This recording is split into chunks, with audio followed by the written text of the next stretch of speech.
नमस्कार मित्रांनो, मी नितीन काळे आदर्श उद्योग समूहाच्या यूट्यूब चॅनलमध्ये आपले स्वागत करत आहे। तर चला आज आपण बघूया महापॉवर पेची आयडी कशा प्रकारे यूज होते आणि महापॉवर पेमध्ये तुम्ही वीज बिल कशा प्रकारे भरू शकता याबद्दलची माहिती आज आपण जाणून घेणार आहोत। सर्वप्रथम मोबाईलमध्ये प्ले स्टोअरवरून महापॉवर पे ॲप डाउनलोड करा। या प्रकारे तुम्हाला महापॉवर पे ॲप टाकायचं आहे।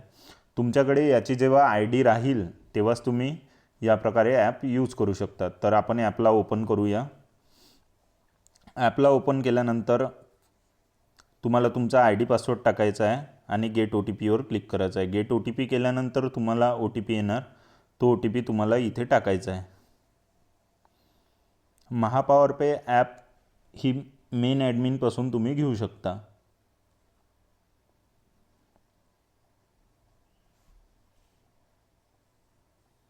या प्रकारे OTP टाकल्यानंतर डॅशबोर्ड ओपन होईल। डॅशबोर्डमध्ये संपूर्ण माहिती दिसते आणि हे मेन वॉलेट मी तुमच्या पुढे सादर केलेले आहे।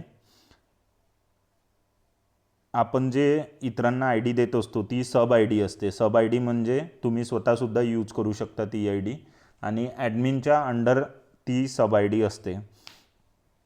आता नवीन ॲडमिन आयडी मिळणे बंद झालेले आहे, त्यामुळे सब आयडीसुद्धा तुम्ही यूज करू शकता। मॅनेजमधून ॲड बॅलन्स आणि विड्रॉल बॅलन्स, त्याच्यानंतर सब वॉलेटमध्ये बॅलन्स ट्रान्सफर यामध्ये करता येतो। हे सर्व मेन वॉलेटमध्ये असते। या वॉलेटमध्ये एक तुम्हाला जो बॅलन्स ॲड करायचा असतो तो 1000, 2000, 3000, 4000, 1000च्या रेंजमध्येच करायचा असतो। जसं 235, 335, 445, 450, 570 या प्रकारचा बॅलन्स तुम्ही नाही करू शकत। म्हणजे तुम्हाला जो पण बॅलन्स करायचा आहे तो 1000, 5000, 10000 तर 1000च्याच रेंजमध्ये तुम्हाला करायचा असतो। त्यानंतर स्टेटमेंटमध्ये सुद्धा तुम्ही बाकीसुद्धा माहिती बघू शकता। रिसिप्ट एंट्री बघू शकता। आज जे तुम्ही वीज बिल भरले त्याची सर्व रिसिप्ट एंट्री तुम्हाला यामध्ये बघायला मिळणार आणि गेल्या 4-5 दिवसांमध्ये तुम्ही जे भरलेले बिल आहे त्याचीसुद्धा रिसिप्ट एंट्री तुम्हाला बघायला मिळणार। या प्रकारे रिसिप्ट एंट्री बघायला मिळते। डाउनलोड करू शकता रिसिप्ट एंट्री आणि त्याच्यानंतर तुम्हाला तिथे तुमची आयडी जर लॉग इन असली तर दिसून जाते। ही सेम आयडी तुम्ही PCवर सुद्धा यूज करू शकता। तुम्हाला त्यासाठी महापॉवर पे लॉग इन टाकायचं आहे। त्यानंतर आयडी पासवर्ड तुम्ही मेन वॉलेटकडून घेऊन तुमचा आयडी पासवर्ड टाकून आयडी यूज करू शकता। त्यानंतर पे बिल नावाचा ऑप्शन आहे। आपल्यासाठी सर्वात महत्त्वाचा असणारा ऑप्शन म्हणजे पे बिल ऑप्शन।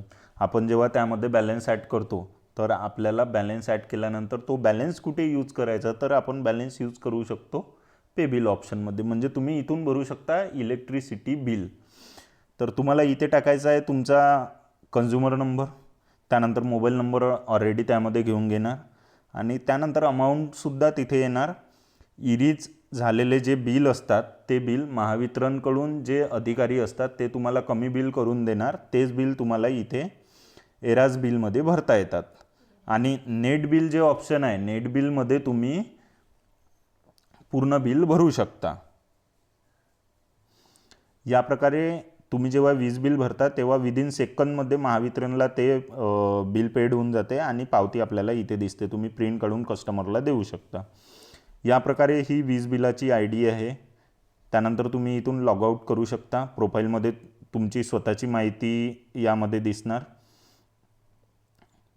मित्रांनो धन्यवाद। हा व्हिडिओ तुम्ही बघितला। या चॅनलला सबस्क्राईब करा आणि लाईक करा। धन्यवाद।